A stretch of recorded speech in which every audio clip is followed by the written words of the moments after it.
The sun was hot that afternoon. Sarah tied her baby girls, Emma and Ella, to her chest with a faded wrapper.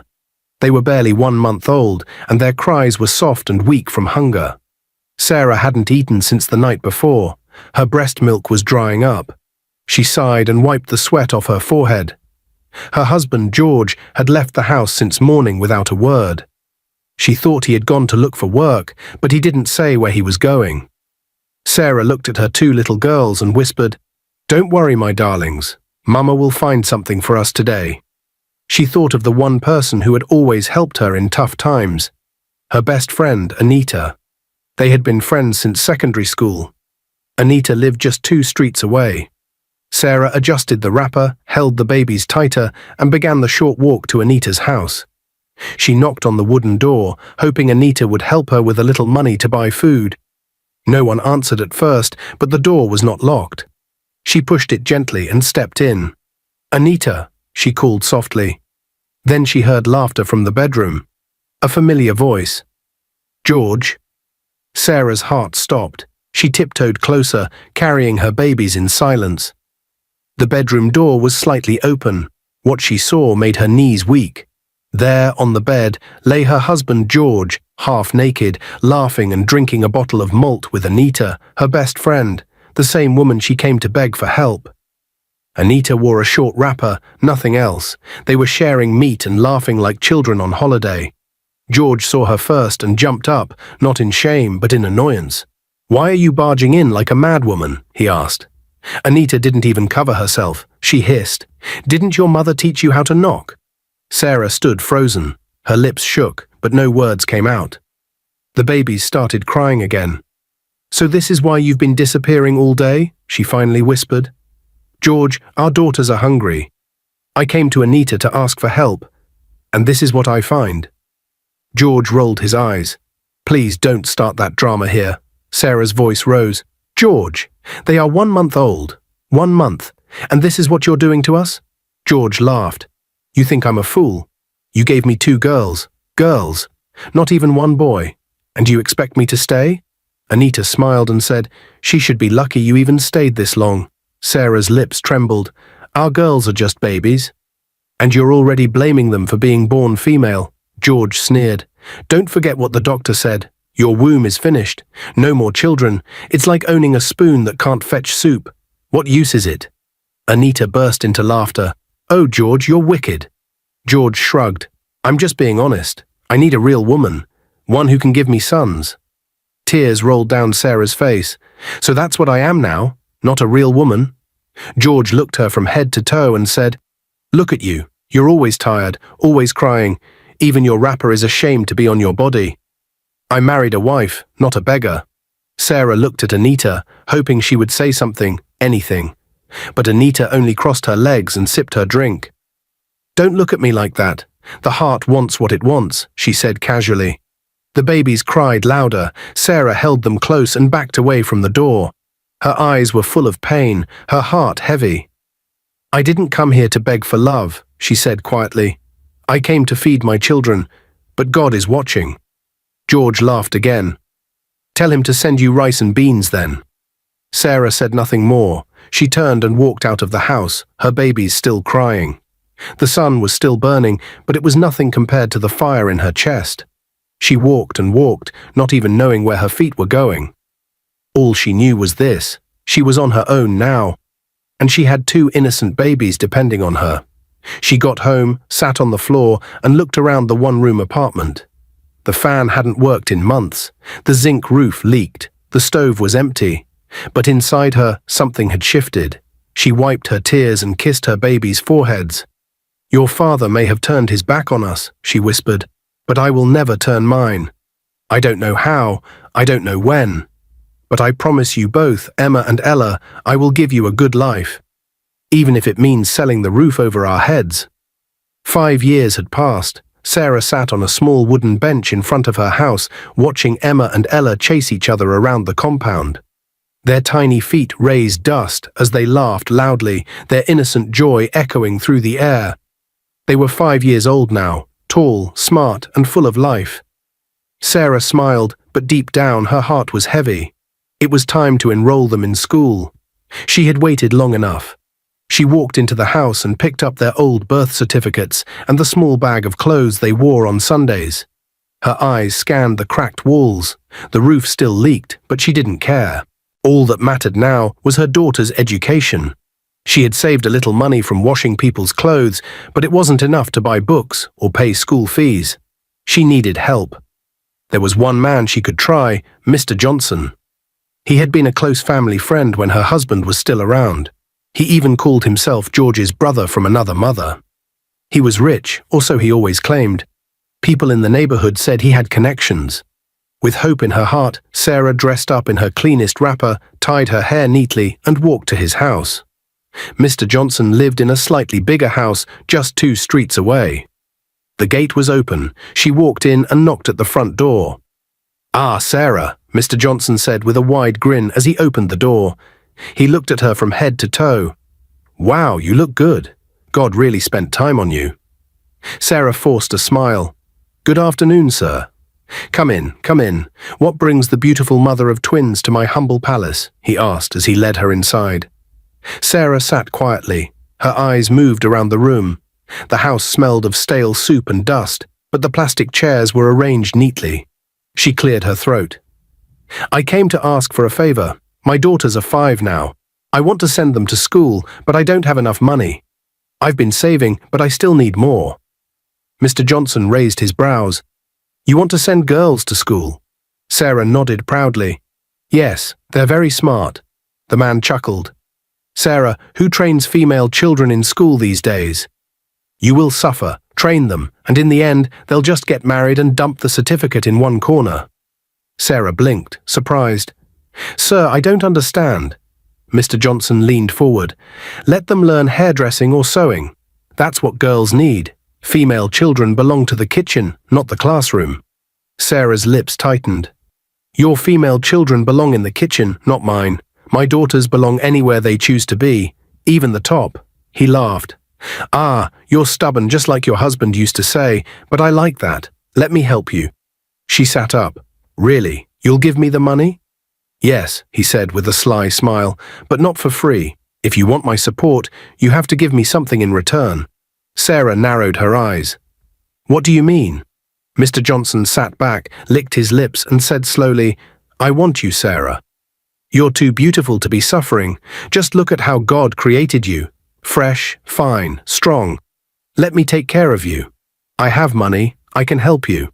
If you don't mind, you can even be my 5th wife." Sarah stood up immediately. "What did you just say?" Mr. Johnson smiled like a snake. "Don't be shy. Your husband is gone. And even when he was around, he didn't know your value. But me, I do. Come and enjoy life. I'll give you the money, clothes, a better house. Think of your daughters too." Sarah's nose flared. "I thought you were my husband's best friend." The man shrugged. "So what? That foolish man left you. Can't you see how stupid he was to walk away from a full package like you?" Sarah raised her voice. "So your plan is to take advantage of me because I need help? You think I'm that cheap?" Mr. Johnson stood up too, but still grinned. "You'll thank me one day. My 4 wives are not complaining. In fact, I'm doing you a favor. You'll be the youngest, the finest, the freshest. They'll serve you like a queen." Sarah folded her arms. "Your 4 wives are hungry, bitter, and ugly. They fight in the market like chickens. And you can't even take care of your own poor self. You wear 1 pair of slippers for 3 months, and your palace smells like burnt beans." The man's smile disappeared. Sarah wasn't done. "You think because I'm a single mother, I will fall for this nonsense? Never. If my daughters will walk to school with no shoes, it's better than watching them see me sell myself for school fees." Mr. Johnson hissed. "Suit yourself, stubborn woman." Sarah grabbed her bag and stormed out. The walk home was long, but her steps were strong. Her face burned with anger, but her heart beat with pride. That night she held Emma and Ella close and whispered, "Mama will find a way. I won't give up on you." She didn't sleep. She stared at the ceiling until the moon faded into dawn. Then an idea came to her. It was time to let go of the last thing she was holding on to. The old house. It was small. It was old. But it was hers. And it could be the price of a new beginning. Sarah stood quietly as the strange-looking man walked around the house. He wore a black cap and held a dirty notebook in his hand. He kicked a loose tile on the floor and shook his head. "This house is too old," he said. "The roof leaks, the walls are weak, and the toilet doesn't even work properly. You're lucky it's in a good location. That's the only reason I'm buying it, not because it's nice."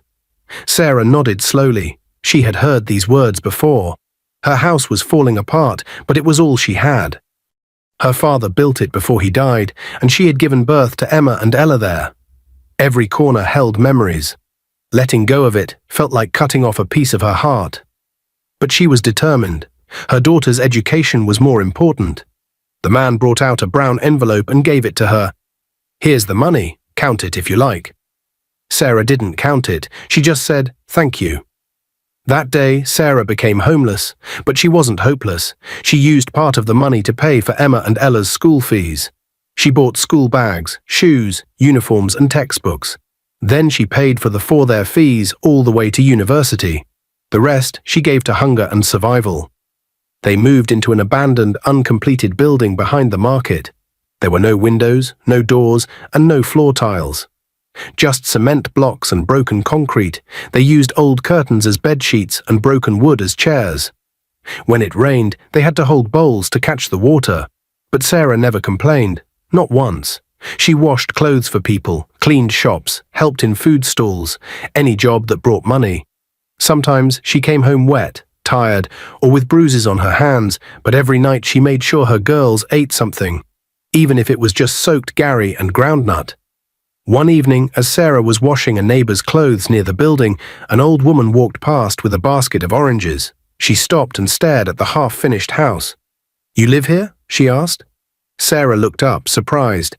"Yes, Ma, with my daughters." The old woman stepped closer. "But this place is not safe. What if part of the wall falls down one night?" "It's all we have, Ma," Sarah said softly. The woman looked at the twins who were reading under a broken window.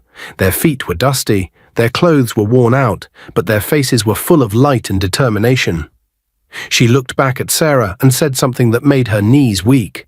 "Come and stay in my house. It's just me alone, and the house is too big for me. You don't have to pay. Stay as long as you want, and leave when you're ready." Sarah dropped the clothes in her hand. "Ma, are you serious?" The old woman nodded.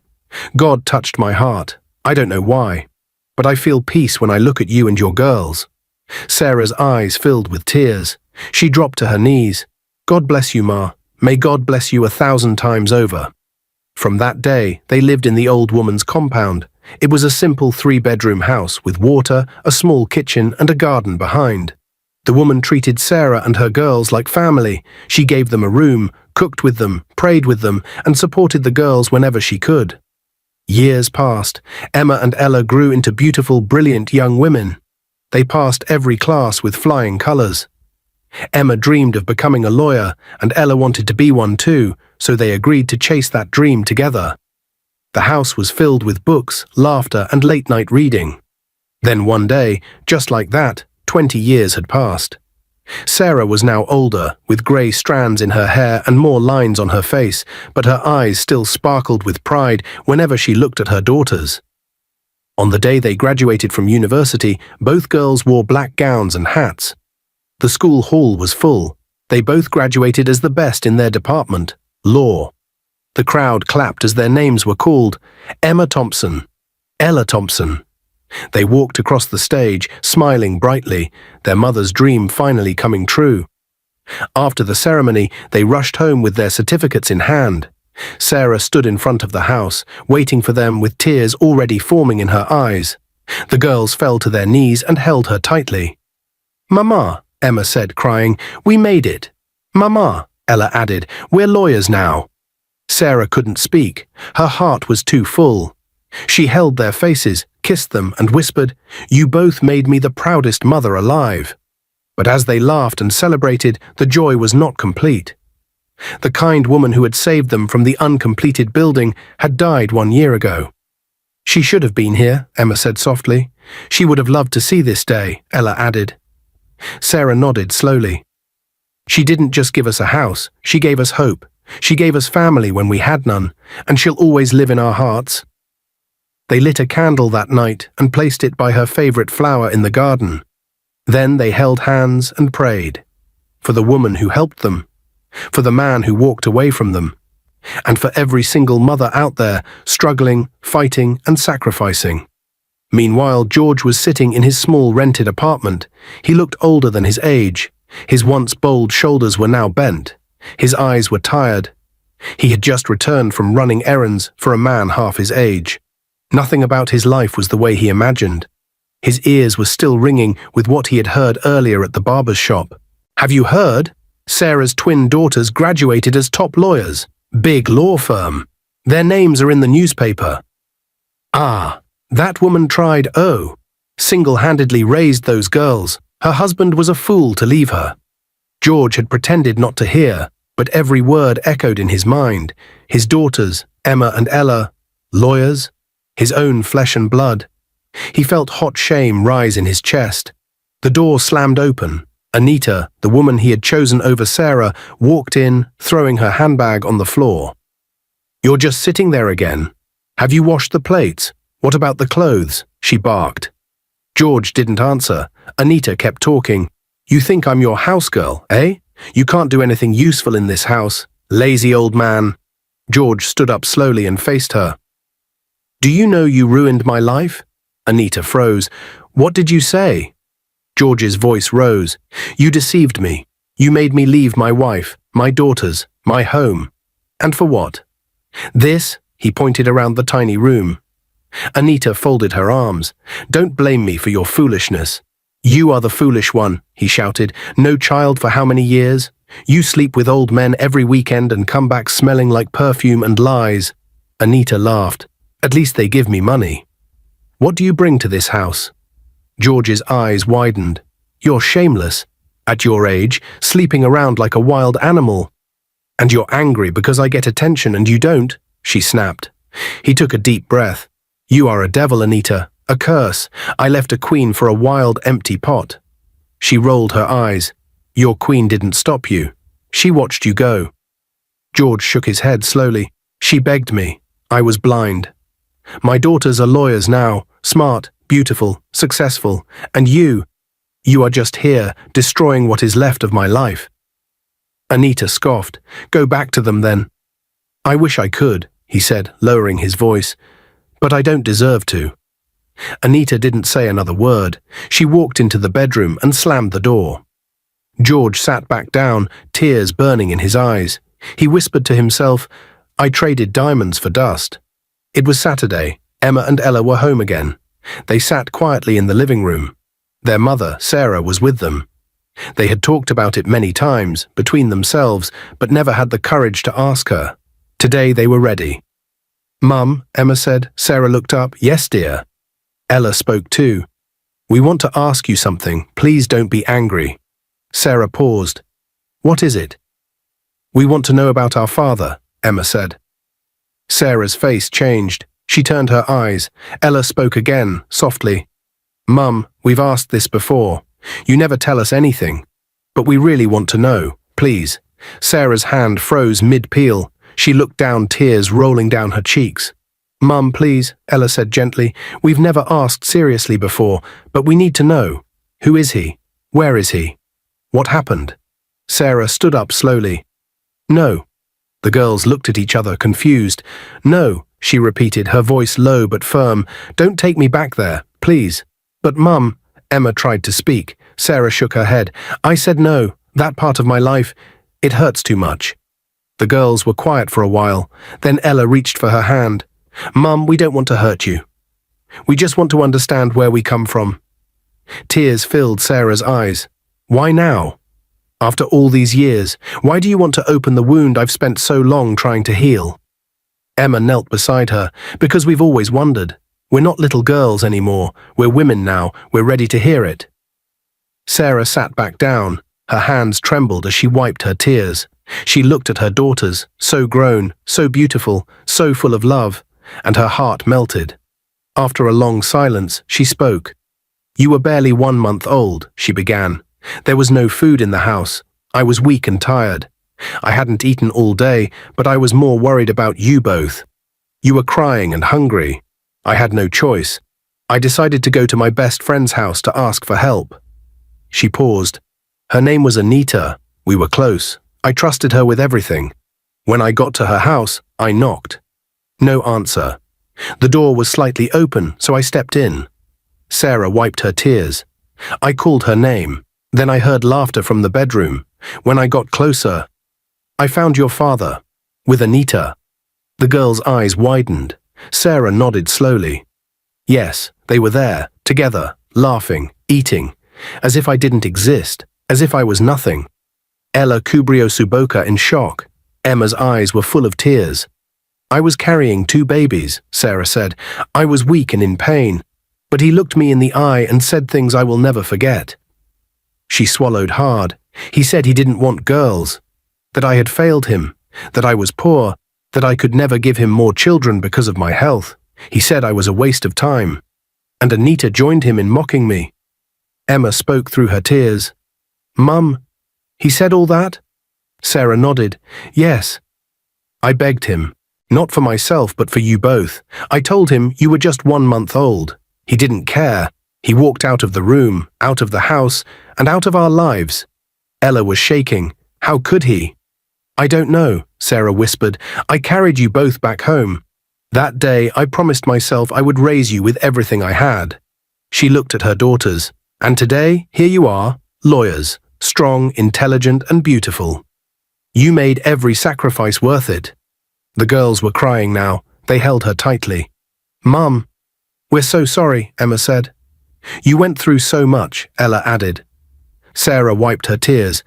I didn't want to tell you, not because I don't trust you, but because the pain never really left. She looked at both of them. And no matter what, I can never forgive that man. Emma and Ella sat up and said together, We won't forgive him either. Their hearts were full of sorrow and anger, but above all, they were full of love for the woman who never gave up on them. George opened the door and stepped into the house. It was late in the evening. He had spent the day moving from one errand to another, hoping to find a better-paying job. He was tired, hungry, and angry. He walked into the small living room and dropped his bag on the floor. Then he froze. There, on the couch, sat Anita, dressed in a red gown, laughing with an older man who had gold chains on his neck and a big ring on his finger. The man had his arm around her shoulder.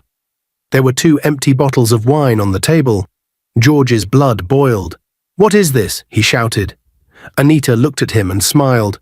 Oh, you're home. Meet Mr. Benson, my guest. The man looked at George with a smirk. So this is the man of the house. George walked forward. Anita, what nonsense is this? In my house? Anita stood up slowly, unbothered. Relax, George. He's my friend. We were just having fun. Fun, George shouted. He's touching you in my house. You're laughing with him like I'm a fool. Anita shrugged. And if I am? What will you do?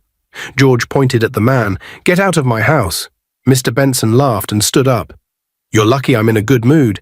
Otherwise, I'd teach you how to respect people with money. George moved closer, fists clenched. Try it and see. Anita stood between them. Enough. Mr. Benson, please leave. I'll call you later. Mr. Benson nodded and walked out, still laughing. George turned to Anita, breathing heavily. You're shameless. This is the kind of woman I left my wife for? A woman who sleeps with every man that shows her small cash. Anita smiled wickedly. Don't like it? Then deal with it. You have no power here. George pointed at her. You are a disgrace. You have no respect. You call yourself a woman. You are nothing but a low-class thing with cheap makeup. Anita laughed. Say it louder, George. Maybe your poverty will disappear. George shook his head. I regret everything. I regret leaving my family. I regret choosing you. Anita stepped close and said, And yet here you are, still living in my house, eating my food, wearing clothes I helped you buy. You left your queen for me, remember? That makes you worse than I am. George's fists shook. I will never forgive myself for what I did to Sarah. Anita walked away, still laughing. Good, go cry in a corner, foolish old man. 2 days passed. George barely said a word. He was still angry, still ashamed. Then one afternoon, Anita returned home with loud music playing from her phone. She walked in with shopping bags and dumped them on the table. "George," she called. He didn't answer. She walked into the kitchen and came back with a glass of juice. "I want you to apologize." George looked up, confused. "Apologize? For what?" "For embarrassing me in front of Mr. Benson," she said. "That man is kind to me. He gives me money. You shouted like a mad dog in front of him." George stood up. "And I should say sorry for that." Anita sat down. "Yes, if you want to continue living here, you must apologize. If not, I will chase you out of this house." George blinked. "You're serious?" She nodded. "Very." He looked around the room one last time. His eyes went back to Anita. "I will not apologize," he said firmly. "I may be poor, but I still have my pride." Anita stood up. "Then carry your load and leave." He grabbed his small bag, picked his worn-out shoes, and walked to the door. "You'll regret this," Anita shouted behind him. George turned. "Number Y already regret meeting you," she hissed. "You're old, broke, and bitter. Nobody wants you." "And you," George said, "empty and alone. A rich man's side dish today, forgotten tomorrow." She threw a shoe at him, but he was already out the door. George walked away without looking back. He didn't know where he was going, but anywhere was better than staying in that house with Anita. For the first time in many years, he had finally walked away from his biggest mistake. Anita was at home that evening, dressed in a red-fitted gown. She had just finished preparing a special meal, fried rice, peppered chicken, and chilled wine. Her sugar daddy, Chief Rowland, was coming over. He was wealthy, powerful, and always came with gifts. But he was also proud and controlling. Anita didn't care. All she saw was his money. When he arrived, she welcomed him with a kiss on the cheek. "Sit down, my love. Your food is ready." Chief Rowland smiled and sat on the couch. He looked around the small apartment and frowned. "You still live in this place? I told you I could get you a better one." Anita laughed. "Then do it. Talk is cheap." His smile disappeared. "What did you say?" "You heard me," she replied, pouring him a glass of wine. "You promised me a car last month. Nothing came. I asked for new clothes. Still nothing. Stop making noise." Chief Rowland stood up angrily. "Are you mad? Is it me you're talking to like that?" Anita rolled her eyes. "If you're angry, carry your big belly and leave." Before she could finish her words, he slapped her hard across the face. "You think I'm one of those useless boys you play with?" Anita pushed him. "Don't ever touch me again." But that only made him more angry. He grabbed her by the arm and shoved her hard. Anita fell backward. Her head hit the edge of the table. She didn't move. Chief Rowland stepped back, breathing heavily. "Anita!" No response. He rushed to her side and touched her face. Still no movement. He checked her pulse. Nothing. She was gone. His hands shook. He looked around the room in panic. Then, instead of calling an ambulance or trying to help, he picked up his phone and called the police. "Hello, officer." "Yes, it's urgent. I came to visit someone, Anita Raymond, and I found her dead in her house. I didn't touch anything, but I know someone who might be responsible. Her ex-husband, George. He has threatened her before." He hung up and quickly left the house. George was in his friend's small apartment, reading an old newspaper. His life was quiet now. He stayed out of trouble, worked little jobs, and tried to live with the pain of his past. Then the door flew open. 2 policemen walked in and pointed guns at him. "George Williams, you're under arrest for the murder of Anita Raymond." "What? No," George shouted. "I haven't seen Anita in weeks." They dragged him outside. Neighbors stared as the police pushed him into their van. George's friend, Mark, ran after them, shouting, "He didn't do anything. Leave him alone." But it was too late. At the station, George begged and cried, "I'm innocent. I was at home. I haven't been near Anita." But they didn't listen. Chief Rowland had already spoken to the right people. He had bribed the officers, and the file had already been written. George was guilty, according to their report. In court, the trial was quick. The judge didn't even let George speak for long. The lawyer didn't defend him well. Everything was already planned. The verdict came fast. "George Williams, you are hereby sentenced to death. You will be executed by hanging in 60 days. George fell to his knees in the courtroom. "I didn't kill her. I didn't." But the guards pulled him away. In prison, George sat in silence, tears running down his face every day. The days were long, the nights were longer. He had no visitors, no money, no lawyer to help him, only regret. One day, Mark came to visit. George rushed to the bars. "Mark, please, I don't want to die like this. I didn't kill Anita." "You know I didn't. Please go to Sarah, go to my daughters, beg them. I don't want to die without their forgiveness." Mark's eyes were red. "George, I believe you, but I have no money. I can't fight the kind of power Chief Rowland has." The case was bought. George sobbed. "Please just beg them. Tell them I'm sorry. I was blind. I was stupid. I left gold for garbage. But I know now. I know." He leaned his head against the bars. "Please, I don't want to die with this pain in my heart. Beg them to forgive me." Mark wiped his own tears. "I warned you, George. I told you never to leave your family. I told you that day, but you didn't listen." George nodded weakly. "And now it's too late." Mark stood outside the tall law firm building, holding his cap tightly in his hand. He felt nervous, tired, and unsure. He looked around, then took a deep breath and walked into the air-conditioned reception. "Good afternoon," he said politely to the young woman at the front desk. "Good afternoon, sir. How may I help you?" she asked with a smile. "I'm looking for one of your lawyers. Her name is Ella. Please, I really need to speak with her." The receptionist checked her screen. "Do you have an appointment?" "No, but it's urgent. Please." She picked up the phone and dialed.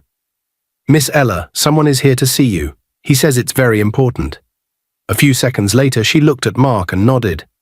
"You may go up. Office 204, second floor."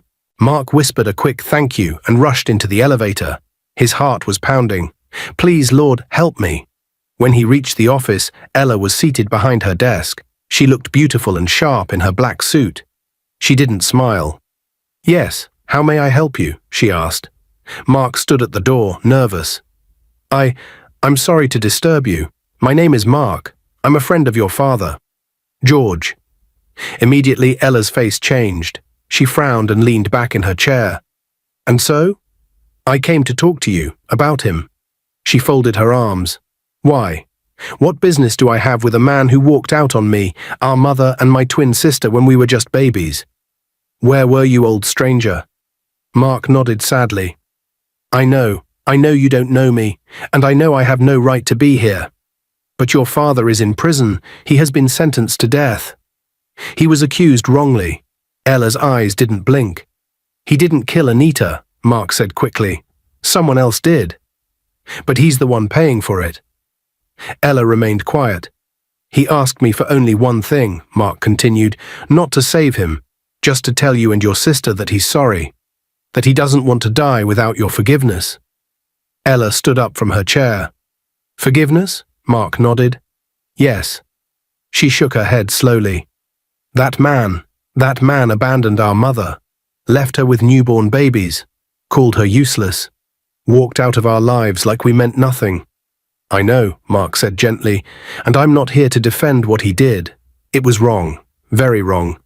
But he is broken now, lost, afraid, and for once he is truly sorry." Ella walked to the window, facing away. "My mother suffered. She cried. She starved. She worked day and night for us. That man never came back. He never asked how we were doing. He never even sent a grain of rice." Mark didn't speak. He gave her time. After a long pause, Ella spoke softly. "And now, after all these years, he's in trouble, and he wants us to forgive him." Mark's voice was low. "He's not asking for help. He's asking for peace before he dies. I know it's hard. I know it may even feel unfair. But I promised him I would try." Ella turned around, her eyes watery. "It's hard, too hard." "I understand," Mark said. "You don't need to decide now. I only ask, talk to your sister, talk to your mother. If nothing changes, I'll understand." She looked at Mark for a long moment, then said, "Come back in 2 weeks. I'll speak to my family before then." Mark nodded quickly. "Thank you. That's all I ask." As he turned to leave, Ella spoke again. "Tell him nothing is promised. I can't promise anything." Mark stopped at the door. I will, but thank you for not chasing me out. She didn't answer. She just stared at her table in silence. As Mark left the building, he looked up at the sky and sighed. Lord, please touch their hearts. Ella sat at the edge of her mother's bed. Emma stood near the window with her arms folded. Sarah was sitting on a plastic chair, holding her glasses and looking down. The room was quiet. Heavy. Mum, Ella said softly, we need to talk. Sarah looked up, already sensing what the conversation was about. It's about Dad, Emma added. Sarah stood up quickly. Don't call him that. He lost the right to be called that years ago. Mum, please, Ella said, just listen.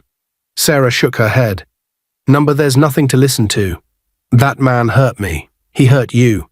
He left us in the worst way. He said things I can never forget. He's in prison now, Ella said.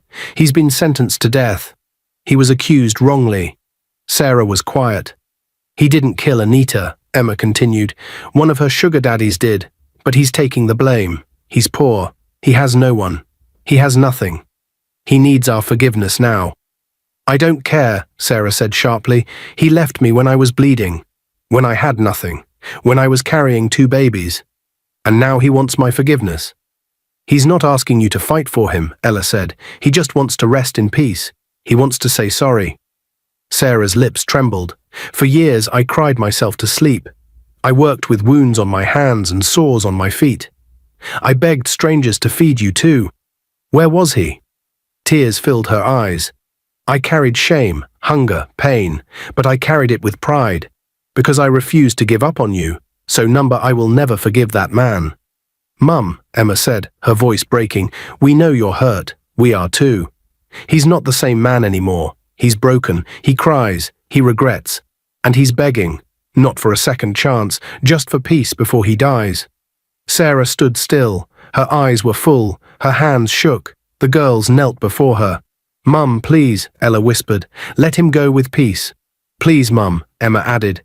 We're not doing it for him. We're doing it for you, so you don't carry this pain forever. Sarah looked at her daughters. Her heart couldn't fight anymore. She closed her eyes and said the words slowly. Fine, we will go. I forgive him. Ella and Emma hugged her tightly, all of them crying together. The next day, they arrived at the prison. George sat alone in his cell, thin and tired. His head was bowed, hands wrapped around his knees. The guards called his name, and he barely responded. He didn't care anymore. He thought no one would ever come. But when he was led to the visitors' area and looked through the thick bars, his heart skipped. There she was. Sarah. His mouth opened, but no words came out. He stared at her like he had seen a ghost. Tears welled up in his eyes. Sarah, he whispered. Sarah didn't speak immediately. She stood still, arms folded. George dropped to his knees. I never thought you would come. Sarah looked at him, eyes filled with quiet pain. She pointed to the 2 young women standing beside her. Look at them, she said. I brought your daughters. George slowly lifted his head and looked at them. He blinked, confused, overwhelmed. These are... His lips shook. Yes, Sarah said, these are the same girls you left when they were just babies. You walked out on us. You never came back. But I raised them. I kept my promise. George broke down completely. He buried his face in his hands and sobbed. God, forgive me. I don't deserve to see them. I don't deserve anything. Ella and Emma stood still. It was the first time they had seen their father. Emma took a small step forward. We heard what happened. George didn't lift his head. I didn't kill her. But maybe I deserved this pain. Maybe this is my punishment for what I did to your mother. To you. Sarah's voice was calm but heavy. You don't get to decide your punishment, George. You made your choices. But today, we made ours. George looked up slowly. I forgive you, Sarah said, not because it's easy, not because you changed, but because I refuse to carry your mistake any longer. Ella and Emma moved closer to the bars. We forgive you too, Ella said, her voice shaking, not for what you did, but so we can be free. George cried like a child. I thought I would die with this shame in my heart, but now I can breathe. Even if I die, I can go in peace." "No, father," Emma said gently. "You're not going to die. Not like this." George looked up, shocked. "We're lawyers," Ella said, "and now we're going to fight for you." George covered his face again, overwhelmed. "You would still fight for me? After all I did?" "Yes," Sarah said quietly, "because no one deserves to die for a crime they didn't commit. And because our daughters believe in justice." George dropped his head again. "Thank you. Thank you."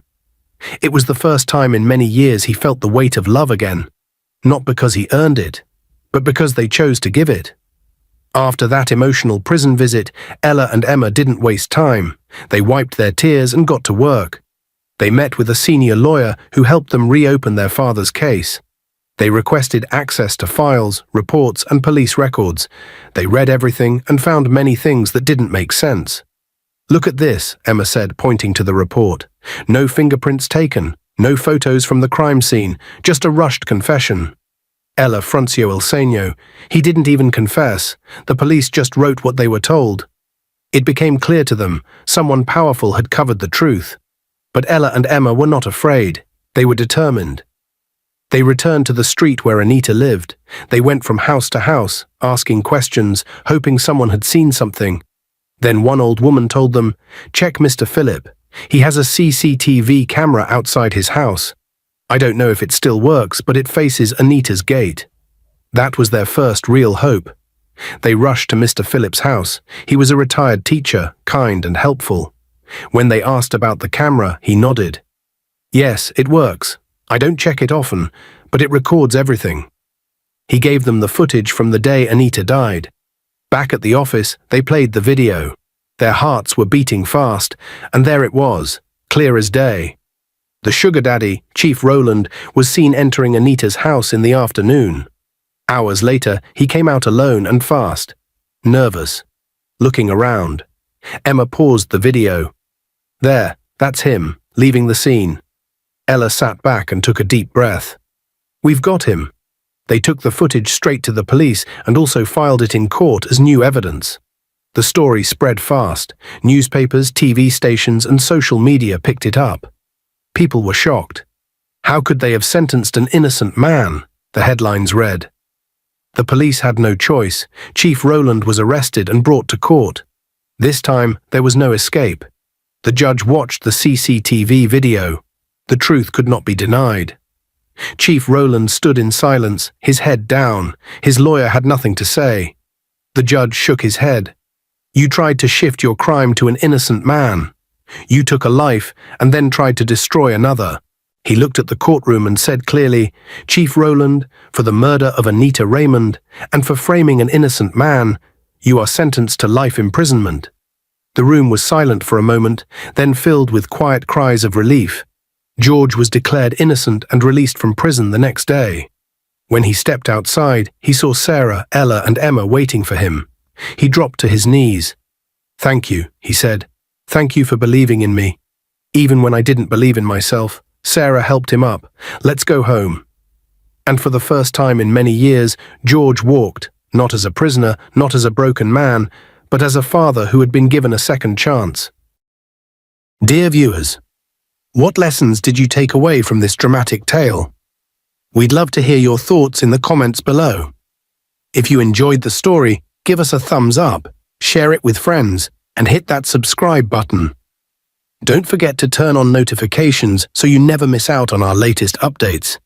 Thanks for watching and stay blessed.